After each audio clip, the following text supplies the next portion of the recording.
మాజీ ఎమ్మెల్యే వల్లభనేని వంశీమోహన్ చుట్టూ ఉచ్చు బిగుస్తోందా? ఆయన అరెస్టు తప్పదా? ఆయనను అదుపులోకి తీసుకునేందుకు ప్రత్యేక పోలీస్ బృందాలు హైదరాబాద్ వెళ్లాయా? ఆయన హైదరాబాద్లో ఉన్నారా? లేకుంటే అమెరికా వెళ్లిపోయారా? ఇదే ఇప్పుడు హాట్ టాపిక్ గా మారింది. గన్నవరంలో టీడీపీ కార్యాలయంపై దాడికి సంబంధించి ఆయనను అరెస్ట్ చేస్తారని ప్రచారం ప్రారంభమైంది. వైసీపీ హయాంలో గన్నవరం టీడీపీ కార్యాలయాన్ని టార్గెట్ చేస్తూ వైసీపీ శ్రేణులు దాడులు చేశాయి. దీని వెనుక వల్లభనేని వంశీ హస్తం ఉందని అప్పట్లోనే అనుమానాలు ఉన్నాయి. వైసీపీ కార్యాలయంలో ఉంటూ ఆయన డైరెక్షన్లోనే దాడులు జరిగాయి అన్నది ప్రధాన ఆరోపణ. అప్పట్లో వైసీపీ ప్రభుత్వం ఉండటంతో ఆయనపై ఎటువంటి కేసు నమోదు కాలేదు. కానీ కూటమి ప్రభుత్వం వచ్చిన తర్వాత ఇటువంటి కేసులపై దృష్టి పెట్టింది.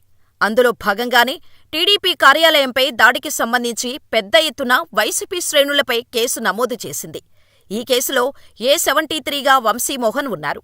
ప్రభుత్వం వచ్చిన వెంటనే వల్లభనేని వంశీని అరెస్ట్ చేస్తారని కూడా టాక్ నడిచింది.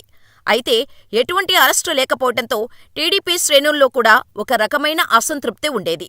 అయితే జిల్లాకు కొత్తగా ఎస్పీ రావటంతో ఈ పాత కేసుపై ప్రత్యేకంగా దృష్టి పెట్టినట్టు సమాచారం. వల్లభనేని వంశీని అరెస్ట్ చేసేందుకు హైదరాబాదుకు 3 పోలీస్ బృందాలను పంపించినట్టు తెలుస్తోంది. 2014 ఎన్నికల్లో గన్నవరం నుంచి టీడీపీ అభ్యర్థిగా తొలిసారిగా పోటీ చేశారు వల్లభనేని వంశీమోహన్. ఎమ్మెల్యేగా ఎన్నికై అసెంబ్లీలో అడుగుపెట్టారు. 2019లో సైతం టీడీపీ అభ్యర్థిగానే గెలిచారు. కానీ కొద్ది రోజులకే వైసీపీలోకి ఫిరాయించారు. వెళ్తూనే చంద్రబాబుతో పాటు లోకేష్ను టార్గెట్ చేసుకున్నారు. వారిద్దరిపై అనుచిత వ్యాఖ్యలు చేయటంలో వంశీ ముందుండేవారు.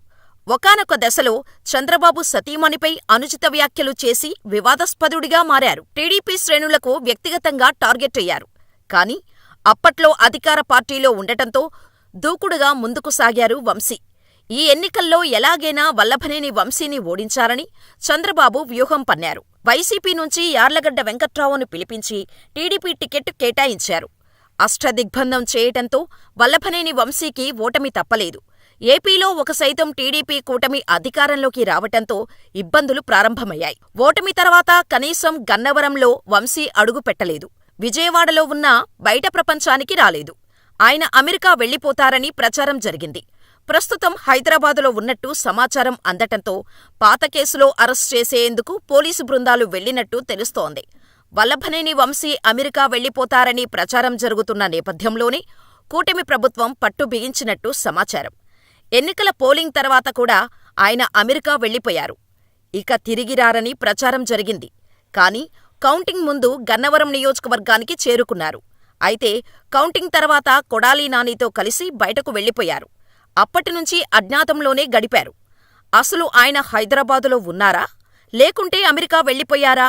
అన్నది తెలియటం లేదు. ఆయన అరెస్టు జరిగితే కానీ దీనిపై క్లారిటీ రాదు. అయితే ఈ కేసులో వల్లభనేని వంశీని అరెస్ట్ చేయకపోవటంతో టీడీపీ శ్రేణుల నుండి విమర్శలు వెల్లువగా మారాయి. వల్లభనేని వంశీ వెనక ఉండి టీడీపీ కార్యాలయంపై దాడి చేయించారని తెలుగుదేశం పార్టీ శ్రేణులు బలంగా భావిస్తున్నాయి.